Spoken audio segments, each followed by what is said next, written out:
اگر آپ اس پہ غور کریں تو آداب معاشرت کا خلاصہ ہے یہ حدیث۔ آقا کریم نے ارشاد فرمایا اتنی دیر تک کوئی شخص کامل مومن نہیں ہو سکتا جب تک وہ اپنے مومن بھائی کے لیے وہ پسند نہ کرے جو اپنے لیے پسند کرتا ہے۔ ایک اچھا معاشرہ تشکیل دینے کے لیے آپ کو کوئی رہنما اصول چاہیے گا تو اس سے بہتر آپ کو کوئی اصول نہیں ملے گا۔ اپنے لیے بہرحال بندہ بہتر ہی چاہتا ہے، تو جب وہ اس مزاج میں ڈھل جائے کہ میں اپنے مومن بھائی کے لیے، اپنے معاشرے کے دوسرے افراد کے لیے بھی وہی چاہوں گا،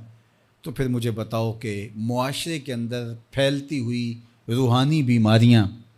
حسد، حقد، بغض، کینہ، نفرت، ایک دوسرے کو نیچا دکھانا، تکبر، رعونت، غرور، یہ ساری چیزیں یہ کہیں آپ کو نظر بھی نہیں آئیں۔ صرف اسی حدیث کو اپنا امام بنا لیا جائے اور اپنا منشور حیات مان لیا جائے۔ محمد بن حنفیہ رضی اللہ تعالیٰ عنہ حضرت علی المرتضیٰ رضی اللہ تعالیٰ عنہ کے فرزند ہیں، لیکن حضرت سیدہ فاطمہ الزہرا سلام اللہ علیہا سے نہیں ہیں، اور حضرت امام حسن رضی اللہ تعالیٰ عنہ حضور علیہ الصلوۃ والسلام کے نواسے، تو بھائی آپس میں، تو دونوں میں کسی معاملے میں شکر رنجی ہو جاتی ہے۔ شکر رنجی، جس رنج میں مٹھاس ہو، شکر ہو، میٹھی ناراضگی، کوئی بغض حسد پہ مشتمل ناراضگی نہیں۔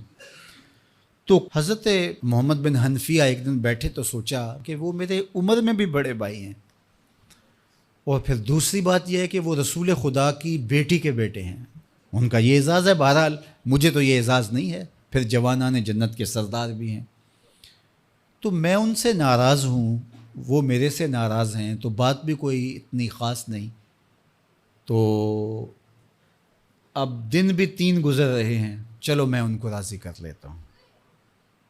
تو گھر سے نکلے ان کو راضی کرنے کے لیے، تو واپس آ گئے راستے سے، کاغذ لیا اور اس کے اوپر اپنے بھائی کے نام مکتوب لکھا کہ میں آپ کو راضی کرنے کے لیے گھر سے نکلا تھا، لیکن راستے میں مجھے حضور علیہ السلام کا فرمان یاد آیا کہ جب 2 مومن بھائی آپس میں کسی معاملے میں الجھ جائیں، ناراض ہو جائیں، تو جو صلح میں پہل کرے گا وہ جنت میں بھی پہلے جائے گا۔ تو میں تو یہ گوارا نہیں کرتا کہ آپ سے پہلے جاؤں، تو میں ناراض ہوں، آپ آئیں اور مجھے منائیں۔ تو حضرت امام حسن نے خط پڑھا اور مسکرانے لگے، اور آپ تیزی کے ساتھ تشریف لائے اور اپنے بھائی کو کہا اچھا مان جاؤ پھر،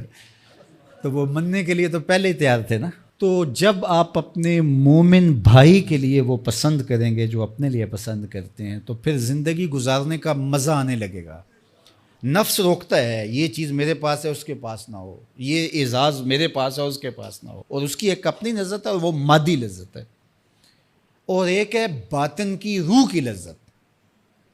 تو روح کی لذت نفس کی لذت سے کہیں زیادہ اور کہیں دیر پا اور کہیں مختلف ہے۔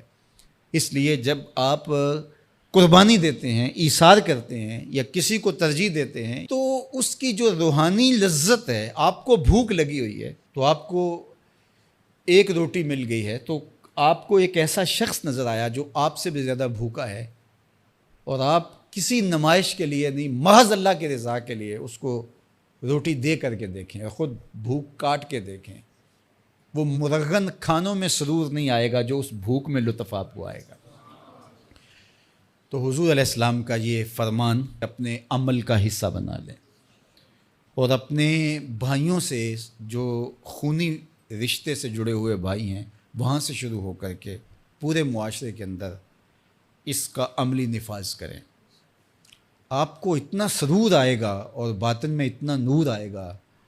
اور اس قدر معاشرے میں خوبصورتی کی بنیاد پڑے گی۔ اور اگر ہم آج اس حدیث کو اپنے لیے خضر راہ بنا لیں تو یہ اس پہ عمل کرنا کوئی مشکل نہیں ہے۔ یہ آپ ابھی سے جب اٹھیں گے تو اپنے ساتھ والے کو ترجیح دے دیں گے کہ پہلے یہ گزر جائے، تو ابھی سے شروع ہو جائے گا یہ کام۔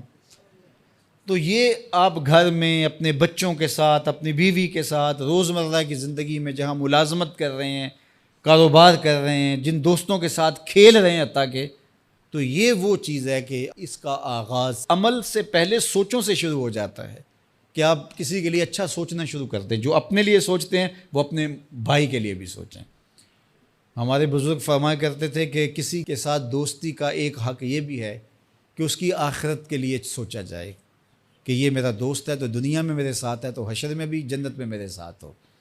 تو اس کی ہدایت کے لیے اگر نماز نہیں پڑھتا تو اس کو نماز کی طرف لے کر آئیں. اگر اس کے معاملات کے اندر خرابیاں ہیں تو ان کو دور کرنے کی کوشش کریں اور اس کو آہستہ آہستہ اچھائی کا خوگر بنا لیں.